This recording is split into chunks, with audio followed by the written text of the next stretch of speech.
오늘 하나님께서 주신 말씀을 봅니다. 신약 성경 로마서 4장 17절부터 22절까지 있는 말씀입니다. 로마서 4장 17절부터 22절까지 제가 봉독합니다. 기록된 바 내가 너를 많은 민족의 조상으로 세웠다 하심과 같으니 그가 믿은 바 하나님은 죽은 자를 살리시며 없는 것을 있는 것으로 부르시는 이시니라. 아브라함이 바랄 수 없는 중에 바라고 믿었으니 이는 네 후손이 이같으리라 하신 말씀대로 많은 민족의 조상이 되게 하려 하심이라. 그가 100세나 되어 자기 몸이 죽은 것 같이 사라의 태가 죽은 것 같음을 알고도 믿음이 약하여지지 아니하고 믿음이 없어 하나님의 약속을 의심하지 않고 믿음으로 견고하여져서 하나님께 영광을 돌리며 약속하신 그것을 또한 능히 이루실 줄을 확신하였으니 그러므로 그것이 그에게 의로 여겨졌느니라. 할렐루야. 이 아침에 하나님을 함께 예배하게 되어 얼마나 기쁘고 감사한지 모릅니다. 우리 서로 이렇게 인사하면 좋겠습니다. 우리는 주 안에서 날마다 좋아집니다. 우리는 주 안에서 날마다 좋아집니다. 아멘. 여러분, 설 명절이 있던 그런 한 주간이었습니다. 그래 가족이 평화롭게 그리고 화목하게 잘 지내셨는지 모르겠습니다. 혹시 신앙 문제로 어려움을 겪으시지는 않으셨을까요? 여러분, 예수 믿는 형제가 많지 않으면 참 그리스도인들이 어렵거든요. 수요일 예배 때 통계적으로 좀 언급해 드리긴 했었습니다만 부모들이 자녀에게 신앙을 전수하는 데 있어서 자녀들이 그래도 신앙의 영향을 가장 많이 받은 자가 누구인가 통계적으로 봤더니 90% 가까이가 어머니에게 영향을 받았다, 그렇게 되어 있습니다. 이 시대의 어머니들이요, 자녀들이 어머니를 통하여 예수를 믿게 되는 일, 그 신앙적 영향력을 받는다는 것을 기억하시고 우리 어머님들이 깨어있게 되기를 주님으로 축복합니다. 그리고 40대 이하의 젊은 부모들이 자신들이 영적으로 약하다는 생각을 하고 있어서 자녀들에게 신앙을 잘 전수하지 못한다고 합니다. 그 프로테이지가 26.6% 정도 됐습니다. 그러니까 10명 중에 한 3명 정도가 자녀들에게 자신들이 약하니까 신앙을 전수하지 못한다고 믿는 거죠. 더욱이 자녀 세대들이 신앙을 거부하는 이유 중에 여러 이유가 있지만 그중에 교회 공동체와 교인들에게 상처를 입어서 내가 신앙생활을 안 한다고 하는 통계도 높았습니다. 교인들을 신방해 보면 아이들이 개인적으로 받은 상처가 너무 커서 교회로 돌아오지 못했다는 이야기들을 좀 많이 듣습니다. 그 자녀들이 개인이 받았던 상처에서부터 비롯된 것이 분명하지요. 하지만 때로는 교회와 목회자 그리고 교인들이 사회적으로 끼치는 부정적 어떤 영향들을 보고 나는 교회 안 다니겠다고 하는 분들도 꽤 많은 것으로 알려져 있습니다. 그런데 여러분, 결국 믿음의 출발이 철저히 한 개인의 경험으로부터 시작된다고 보아도 과장은 아닐 것 같습니다. 그러나 역설적으로 보면 그 한 사람이 여러 사람에게 영향을 끼칠 수 있다는 것으로 생각해 보면 결코 믿음의 문제가 개인적인 문제로만 취급할 수도 없다는 뜻이 되지요. 일당백이라고 들어보셨죠? 이것이 중국 역사서 한서에 나오는 그런 글귀라고 합니다. 용맹한 자가 혼자 100명을 당해낼 수 있다는 표현에서 유래되었대요. 사실 우리 그리스도인들은 일당백 하는 사람들입니다. 성경 인물들도 그렇지요. 한 사람이 민족을 대표하기도 하고 한 사람이 국가 전체를 대표하기도 합니다. 오늘 본문에서 나오는 아브라함도 마찬가지입니다. 하나님은 그의 이름을 고쳐 부르시며 너를 여러 민족의 아버지가 되게 할 것이다, 이렇게 말씀하셨습니다. 아브라함 한 사람이 결코 한 사람만의 의미를 가지는 것이 아니라는 뜻이지요. 창세기 17장 4절부터 5절입니다. 보라, 내 언약이 너와 함께 있으니 너는 여러 민족의 아버지가 될지라.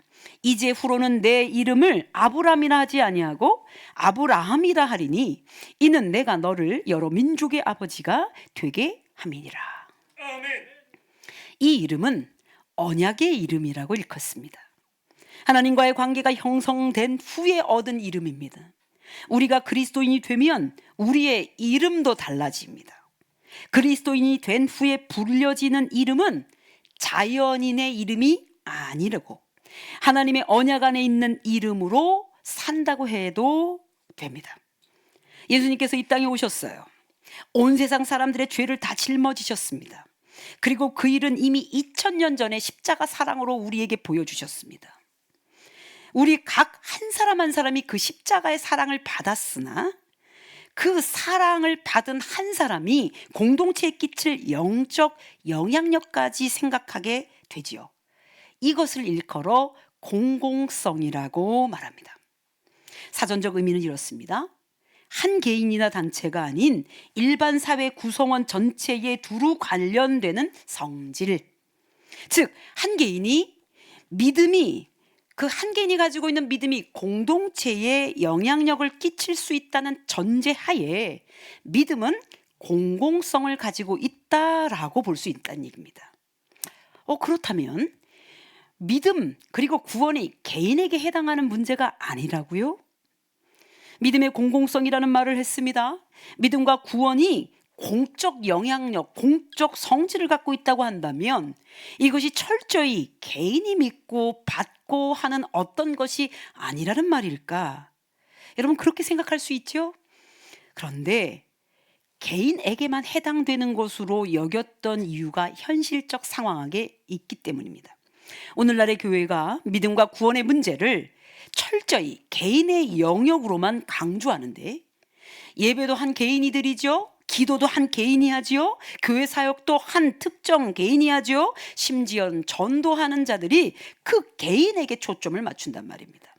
개인의 신앙 그리고 개인이 받을 축복에 국한하여 말씀을 전하거나 또 사역을 하게 하다 보니 실제 믿음과 구원이 하나님과 나 사이에 이루어지는 개인적 영역인과 동시에 하나님을 인격적으로 만나야 되는 것과 동시에 그 인격적 만남이 지극히 사적인 영역에만 머물러서는 안 된다는 말입니다.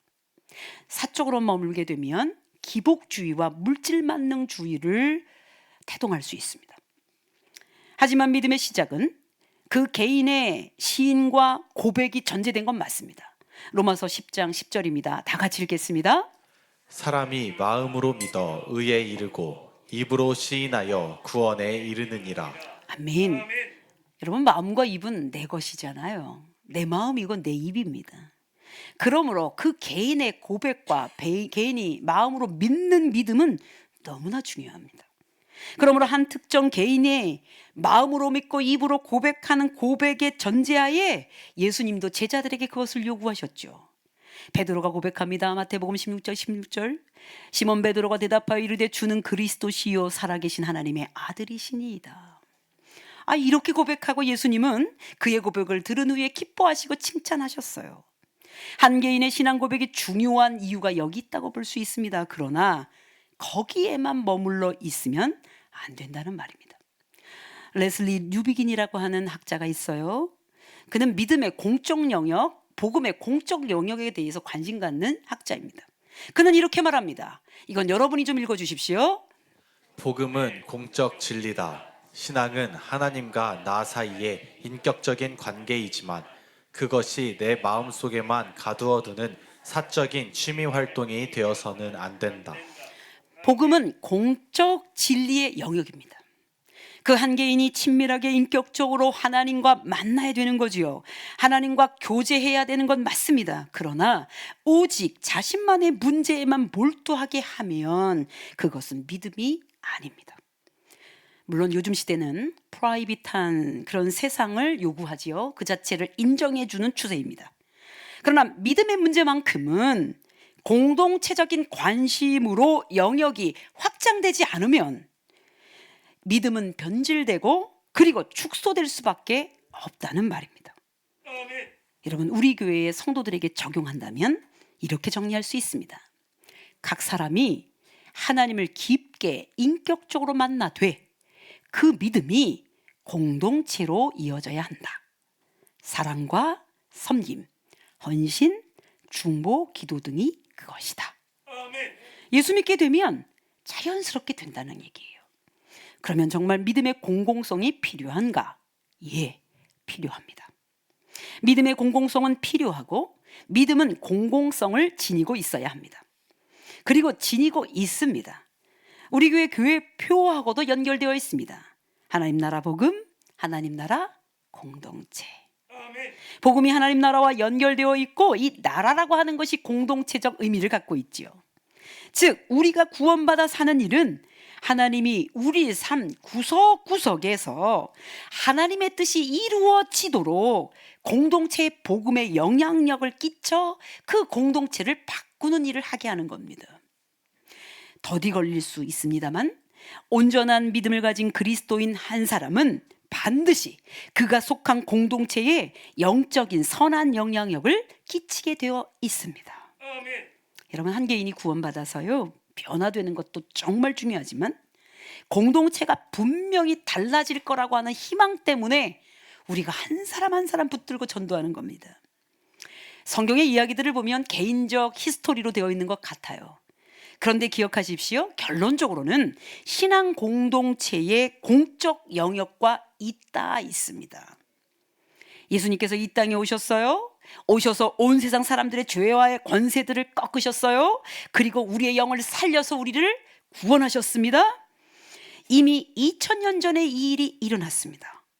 그런데 나에게도 그것이 기쁨의 구원의 소식이지만 예수님이 온 세상 사람들의 구원을 위하여 오신 공적 사명을 지신 분이셨다는 거죠. 주님은 온 인류를 위해 오신 주님이시기 때문에 우리가 믿음의 공공성을 가질 수밖에 없다는 말씀입니다. 그럼 아브라함의 경우를 보겠습니다. 하나님은 그 한 사람 아브라함을 부르셨습니다. 그는 갈대아 우르 지역 출신의 사람이에요. 그리고 갈대아 우르 지역은 이방신인 달신을 믿는 지역입니다. 아버지 데라는 우상을 만드는 일을 했을 것으로 추측합니다. 그런데 하나님은 이런 아브라함을 지목하여 부르셨어요. 그리고 언약 백성이 되게 하셨습니다. 창세기 12장 1절부터 2절입니다. 함께 봉독합니다. 여호와께서 아브라함에게 이르시되 너는 너의 고향과 친척과 아버지의 집을 떠나 내가 내게 보여줄 땅으로 가라. 내가 너로 큰 민족을 이루고 내게 복을 주어 내 이름을 창대하게 하리니 너는 복이 될지라. 아멘. 하나님을 모르는 사람을 굳이 택하여 부르신 이유를 우리는 알 길이 없습니다. 하나님이 하신 일이니 하나님의 주권적인 통찰, 주권적인 선택인 것이죠. 하나님은 그 한 사람 아브라함을 부르셨습니다. 그는 75되는 나이에 하나님의 부르심을 받고 온 가족을 이끌어 자기 고향인 갈대아 우르 지역을 떠납니다. 하나님은 그에게 너로 큰 민족을 이루게 하겠다라고 약속하시죠. 분명히 한 개인 아브라함을 부르셨는데 그에게 약속하신 것은 민족이었습니다. 그리고 설명하십니다. 땅의 모든 족속이 너로 말미암아 복을 얻을 것이라. 아멘. 얼마나 놀랍습니까? 너 한 사람이 아니야, 이 말씀입니다. 특정한 한 사람을 부르심으로 그로 민족을 이루시겠다고 한 미래의 예언이 이루어집니다. 하나님의 부르심은 이렇게 그 개인 한 사람에게만 머물러 있지 않고 한 사람으로 민족을 일으키게 하셨고 한 사람으로 믿음의 선조가 되게 하셨습니다. 사도 바울은요, 하나님이 부르셨을 때도 마찬가지입니다. 사도 바울 그 특정 사람을 부르셨습니다. 그러나 그는 한 사람 개인 바울이 아니었습니다. 그 한 사람이 1세기 소아시아와 유럽 전역에 복음을 전하는 공동체적 사명을 갖게 하셨습니다. 하나님이 부르신 그 콜링은 특정 개인에게 옵니다. 하나님이 우리를 부르세요. 특별히 우리를 부르신다고요. 그때 개인적 콜링이에요. 그러나 하나님이 부르신 것이 맞다면 그 특정인은 결코 한 사람의 의미로 끝날 수가 없습니다.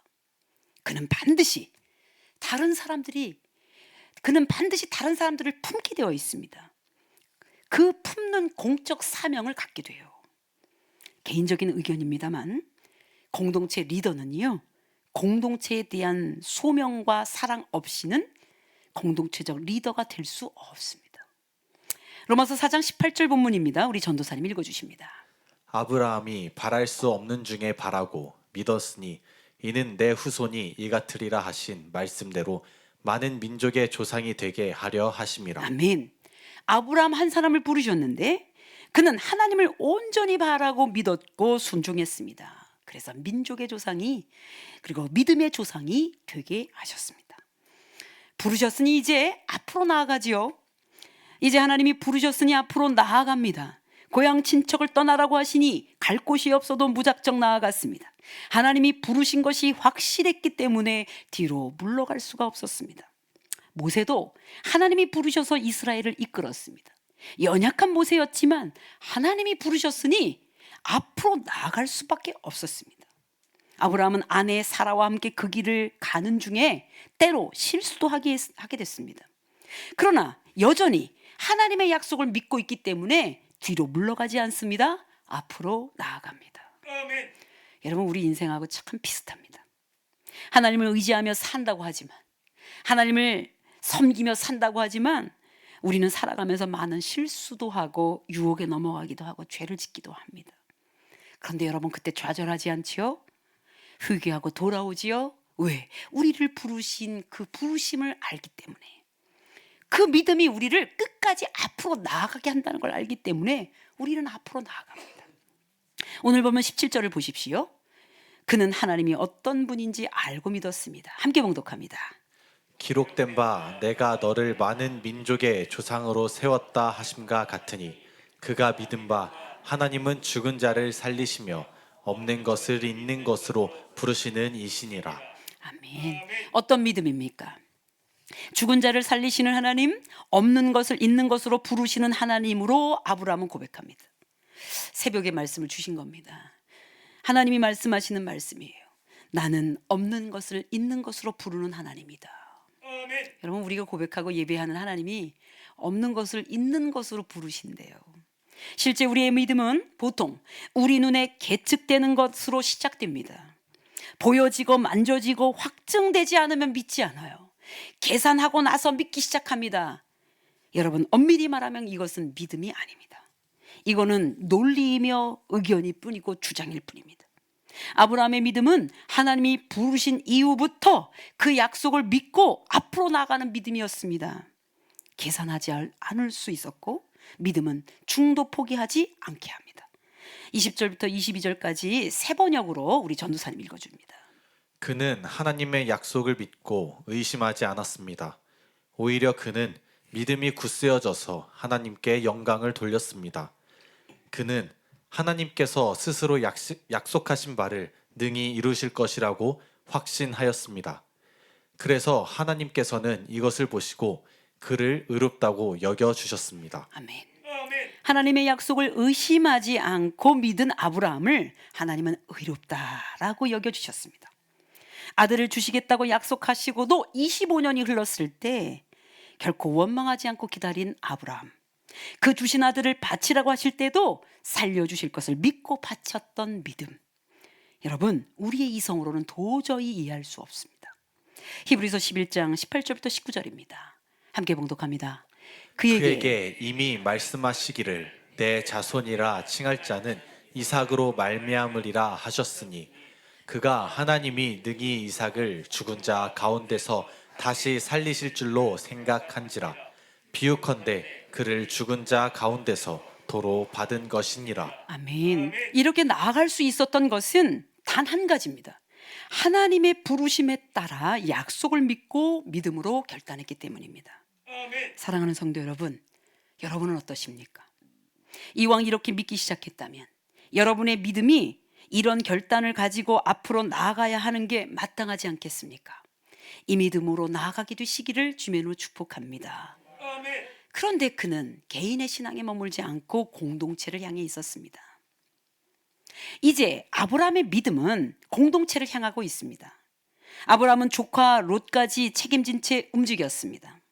그러는 중에 조카 롯이 사는 소돔을 향해서 애통함을 갖고 나아갑니다. 물론 롯과 그의 가족을 구하기 위한 계획이기도 했지만 그는 서슴없이 자신에게 길리운 군인 318명을 풀어 싸움에서 이기기도 돌아옵니다. 그리고 이후 소돔과 고모라의 멸망 앞에서 하나님과 딜을 하기 시작합니다. 아브라함은 하나님께 요청합니다. 창세기 18장 21절부터 23절입니다. 그 사람들이 거기서 떠나 소돔으로 향하여 가고 아브라함은 여호와 앞에 그대로 섰더니 아브라함이 가까이 나아가 이르되 주께서 의인을 악인과 함께 멸하러 하시나이까? 아브라함은 하나님의 임재 앞에 설 줄 아는 사람이었습니다. 하나님이 멸하시기로 하시면 그냥 끝낸다는 것을 알고 있었습니다. 아브라함은 애가 탔습니다. 조카 롯만을 위한 것이 아니었습니다. 그는 말합니다. 하나님, 그 땅에 의인이 같이 있을 텐데 악인과 함께 멸망하는 것이 맞습니까? 그 성중의 의인을 50명만 찾아내면 살려주시겠습니까? 45명만 찾으면 살려주시겠습니까? 30명만 찾으면, 20명만 찾으면, 10명만 찾으면 그 땅을 멸하지 않으시겠습니까? 하나님은 그래, 내가 멸하지 않겠다. 그래, 멸하지 않겠다. 그런데 결국 10명도 찾아내지 못하여 그 땅이 멸망합니다. 이 말씀을 읽을 때마다 우리를 기다려주시는 하나님의 그 깊은 사랑을 깨닫게 됩니다. 지금 기다리고 계신 거죠. 우리가 지금 잘하고 있기 때문에 하나님이 벌을 안 주시거나 그런 게 아니라 지금 이 땅이 너무 공의롭고 선하여 하나님이 놔두시는 게 아니라 불의가 아무렇지도 않게 이루어지는 이 세계 전체를 보면서 하나님이 지금 참고 계시는 거예요. 왜요? 하나님이 의롭다 하신 사람들 때문에 참고 있는 겁니다. 아멘. 의인 10명만 있어도 멸망당하지 않을 소돔과 고모라였는데 그 10명이 없어서 멸망합니다. 고등학교 때 아주 조용조용한 수학 선생님이 계셨어요. 제가 알기로는 굉장히 실력 있는 그런 선생님으로 제가 기억합니다. 수업이 그러나 재미는 없었습니다. 너무 조용조용해서. 더더욱이나 점심 이후에 수학이 잡히면요, 다 좁니다. 어느 날인 거예요. 아마도 다 졸았던 것 같아요. 제 기억으로 저도 졸았던 것 같습니다. 평소 말씀도 없으셨던 선생님이 작심하시고 말씀하십니다. 의인 10명이 없어서 소돔과 고모라가 멸망했다. 어떻게 이렇게 10명도 깨어있지 않은가? 제가 성경적인 비유를 들어서 제가 깜짝 놀라서 깼어요. 생각했습니다. 아니, 저분이 그리스도인이었구나. 50명이 넘었던 것 같습니다. 어떻게 몇 명도 깨어있지 못하냐? 여러분, 성경의 예를 들어서도 그렇지만 마음 가운데 그 생각을 했어요. 그렇지. 32절입니다. 함께 봉독합니다. 아브라함이 또 이르되 주는 노하지 마옵소서. 내가 이번만 더 아뢰리이다. 거기서 10명을 찾으시면 어찌하려 하시나이까? 이르시되 내가 10명으로 말미암아 멸하지 아니하리라. 그러나 그 10명이 없었다는 말이죠. 우리가 사는 이 땅에도 깨어있는 10명이 필요하다는 얘기입니다. 몇백 명씩 예배를 드리고 몇천 명씩 교회에 운집해 있어도 거기 깨어있는 10사람 때문에, 깨어있는 몇 사람 때문에 하나님이 참고 계신 거죠. 아멘. 여러분, 교회 나오는 건 너무 감사하지만 소돔과 고모라 전체를 살리실 10명이 없으면 끝나는 거죠. 우리는 이렇게 기도해야 합니다. 주여, 이 땅을 다스려 주소서. 아멘. 사도 바울도 예수 만난 한 개인이었을 뿐입니다. 그런데 그가 이방인들을 예수 믿게 하는 데 있어서 얼마나 많은 희생을 치렀습니까? 더욱이 자신의 민족을 사랑하여 구원받기를 얼마나 염원하였습니까? 그들은 구할 수만 있다면 자신은 저주받아도 좋다고까지 했습니다. 로마서 9장 3절입니다. 나의 형제 곧 고륙의 친척을 위하여 내 자신이 저주를 받아 그리스도에게서 끊어질지라도 원하는 바로다. 한 개인이 구원받으면 공동체를 향한 갈망과 소원이 생길 수밖에 없다는 거예요. 이것이 믿음의 공공성입니다. 이 땅을 향한 우리의 믿음의 갈망이 더 많이 일어나기를 주님의 이름으로 소망합니다. 아멘. 이제 우리의 믿음의 공공성이 있는지 점검합시다. 그러려면 첫 번째, 나의 구원을 점검해야 합니다. 그냥 교회 다닐 수는 있습니다. 여기 쭉 돌아보면 우리가 이렇게 아주 좁혀서 앉지 않는 한 140명 안쪽에 앉아 있습니다. 여러분, 이렇게 아주 5명씩 앉으셔야 180명까지 앉을 수 있습니다. 지금 130여 명이 앉아 있습니다. 140여 명이 앉아 있다고 칩시다. 우리가 그냥 교회는 나올 수 있습니다. 나와 주신 것만으로도 감사하고 감격스럽습니다. 여기 가운데는 억지로 끌러 나온 남편이 있을 수도 있습니다. 너무 고맙습니다. 어떻게라도 나오면 말씀이 들리겠지. 언제든지 구원받겠지. 그런데 여러분, 좀 심각하게 들으셔야 됩니다. 구원 받으셔야 됩니다. 아멘. 나의 구원이 가정을 살리기 때문입니다. 내가 어떤 가정에서 어떤 사람으로 태어나고 자라났는가 그것보다 내가 나의 주 예수님을 만나서 새로운 사람으로 살고 있는 그 과정이 진짜 중요합니다. 구원과 관련해서 여러분이 심각하게 생각하지 않으니까 내가 성장 과정에 어떤 상처를 입었고 내가 어떻게 자란 사람인가가 너무 중요해서 한국 교회가 상처를 핥다가 끝나버리는 거예요. 안 됩니다. 이제 그 상처 그대로 성장했다고 쳐도, 내가 자존감이 낮은 채 컸다고 해도, 내가 열등감으로 인하여 아직 나가지 못한 채 성장 과정에 아픔이 있다고 해도 여러분 언제든지 주님을 다시 만나야 됩니다. 아멘. 그 구원은 10대일수록 빠를수록 좋습니다. 여기 10대가 앉아 있어요. 말씀이 들려야 될 텐데 큰일이에요. 제가 이렇게 전하고 있는데 막 꼬물꼬물 몸이 움직이는 게 보여요. 근데 알고 보니까 10대들이 앉아 있어요. 너무 고마워요, 앉아줘서. 할렐루야. 아멘. 목사님 보고 있지요? 아멘. 예배 나와준 것만으로도 감사하지만 이때 예수님을 만난다면 얼마나 좋겠냐고, 20대에 예수님을 만나면 얼마나 좋겠냐고, 30대 젊을 때 주님을 먼저 만나면 70년씩 80년씩 진짜 새로운 인생을 살 텐데, 여러분 60대도 괜찮습니다. 70대도 괜찮아요.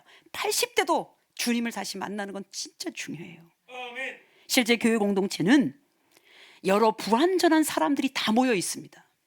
아니 무슨 교회가 막 그래요? 이렇게 얘기할 수 있는데 교회가 그래요. 불완전한 사람이 있어서 불완전한 공동체입니다. 상처받은 사람, 병든 사람이 다 모입니다. 그래서 문제도 생기고 상처도 받습니다. 그러나 구원받은 사람은 그 상처와 그 문제 때문에 나의 믿음이 흩어질 수 없습니다. 아멘. 하나님이 그 안에서 일하고 계시기 때문에 회복되고 성장할 수 있습니다. 아멘. 여러분 그 희망 없이 어떻게 복해요? 더욱이 내가 구원받은 그리스도인이라면 어떤 상황도 어떤 환경도 이겨낼 수 있습니다. 아멘. 나는 구원받은 사람입니까? 나는 구원받은 사람입니까? 아멘. 지금 내 몸이 물질 세계에 살고 있습니다. 여기 남성들이요, 여기 여성들이요, 여러분의 몸이 30대 몸이든 50대 몸이든 60대 몸이든 그 몸이 물질 세계를 살고 있어요. 보이는 모든 물질 세계에 여러분의 몸이 영향을 받습니다. 모든 피조물들이 다 탄식하며 장차올 영광을 기다리며 내 영혼이 하나님을 갈망하며 예배하며 영적 소망을 추구하며 견딜 뿐인 거지, 내 몸은 나이가 들수록 아파갈 것이며 기능은 떨어질 것이며 내 몸은 점점점 후패해질 것입니다. 그러나 구원받고 나면 이 질병 앞에 이 몸의 언어로부터 우리가 참 자유를 얻게 됩니다. 아멘. 교회는 다니지만 아직 내 영혼의 갈망을 경험하지 못했다면 반드시 나의 구원을 위하여 기도하게 되시기를 주님의 이름으로 축복합니다. 아멘. 이 땅에서의 우리 인생은 지금도 지나가고 있습니다. 제가 깜짝깜짝 놀라는 것은 자꾸 우리 교인들이 제게 각인을 시켜줍니다. 이렇게 말합니다. 목사님, 이제는 젊지 않습니다. 저는 안에서 생각합니다. 맞습니다. 그러나 내 영은 날마다 젊습니다. 아멘. 아담으로부터 이어온 죄의 문제를 해결하지 못한 채 몸을 가지고 살면 이 죄는 인격적 권세를 부립니다. 그래서 여러분의 본성과 여러분의 환경과 오랫도록 여러분의 몸에 장착되어 있는 상처들을 씁니다. 죄는 그것을 양식으로 먹고 마음대로 화내게 하고 마음대로 판단하게 하며 믿음으로 살게 하지 못합니다. 몸이 원하는 대로 산다고요. 그래서 몸이 죄도 짓습니다. 그런데 한 번 죽는 몸인데 이 몸에 창념하지 않도록 하는 것이 뭐냐? 이미 2000년 전에 예수님께서 오셔서 죄의 모든 권세, 지옥 갈 권세를 십자가에서 끊으셨습니다.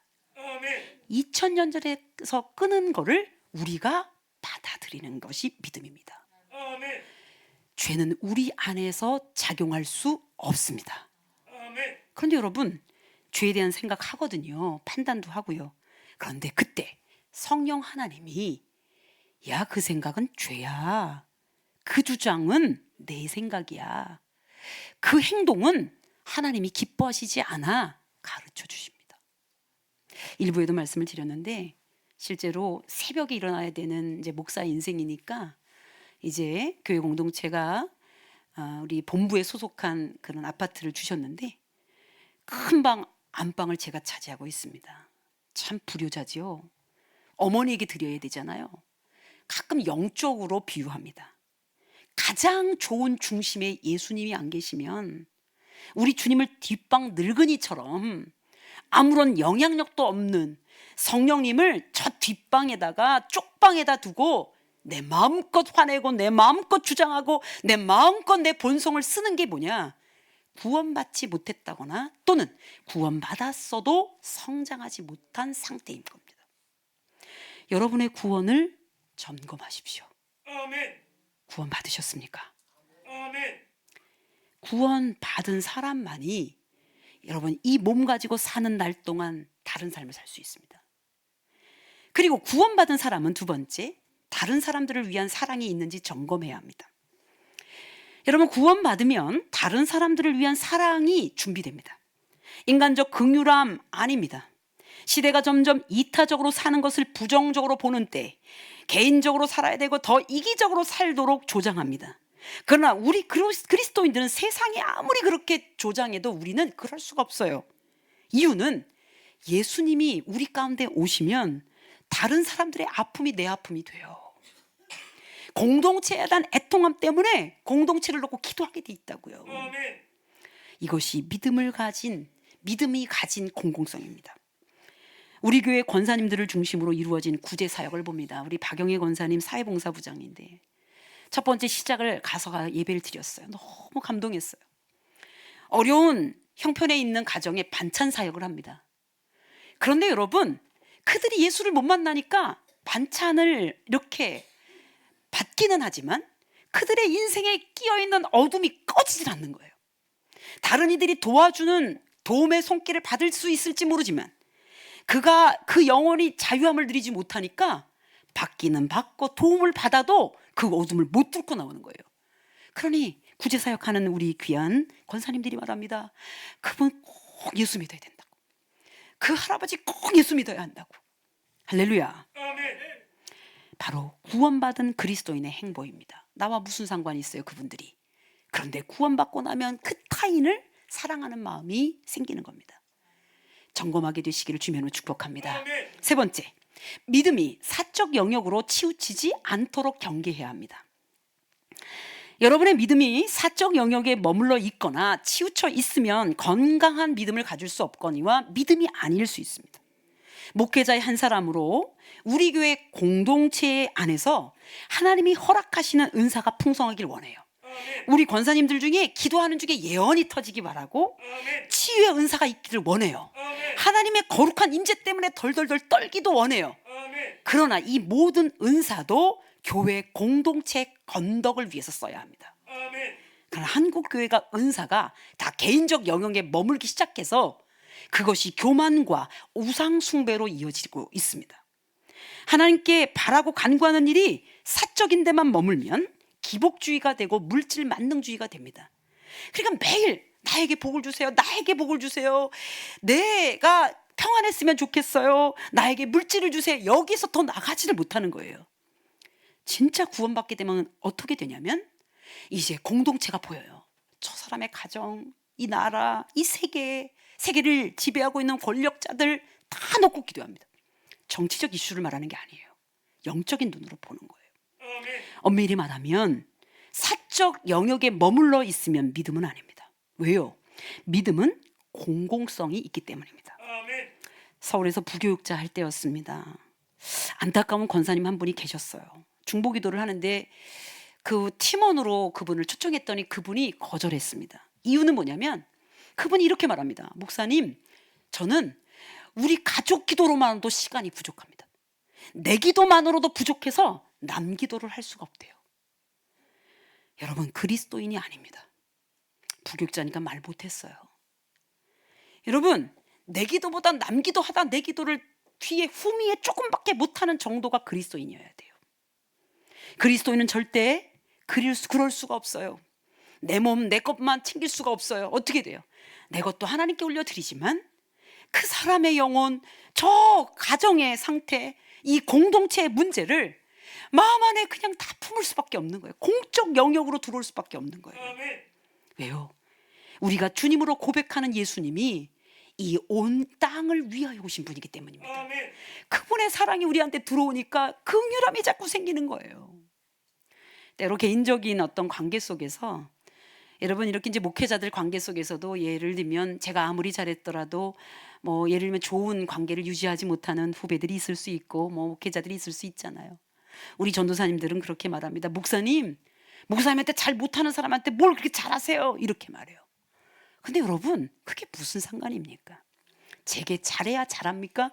아니요. 하나님이 도우라고 하면 언제든지 도울 수 있는 것이 우리 신앙인의 몫이에요. 아멘. 나를 미워하는 자에게도 가서 헌신할 수 있는 것이 우리 그리스도인의 몫이라고요. 아멘. 그러니 다른 이들의 고통을 외면할 수 없습니다. 아멘. 사랑하는 여러분, 다음 주일은 우리 교회가 창립된 지 딱 3년이 되는 날입니다. 3월 1일이 되니 너무 감사해요. 우리 교회를 나오시는 모든 분들이 다 구원받은 그리스도인으로 하나님을 매일 경험하시고 하나님께 받은 사랑 때문에 우리들의 공동체를 위하여 가슴에 품고 울며 기도하는 우리 귀한 여러분 되시기를 주님으로 축복합니다. 아멘. 저는 정말 소망합니다.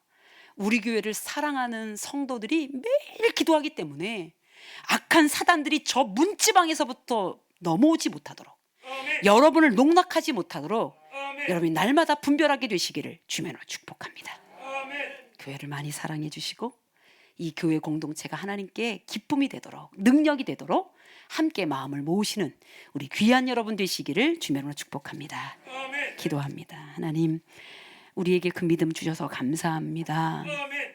우리가 구원받아 우리의 가정과 우리 자신의 복을 누리는 것도 귀하지만 아직도 그 영혼이 구원받지 못하여 지옥의 영벌의 인생으로 나아가는 자들을 불쌍히 여김으로 저들을 구원하는 일에 시간을 쓰고 사랑하고 섬기는 우리 귀한 믿음의 공공성을 유지하는 우리 귀한 성도들이 그리고 우리 교회가 되도록 도와 주옵소서. 아멘. 우리 주 예수 그리스도의 이름으로 기도합니다.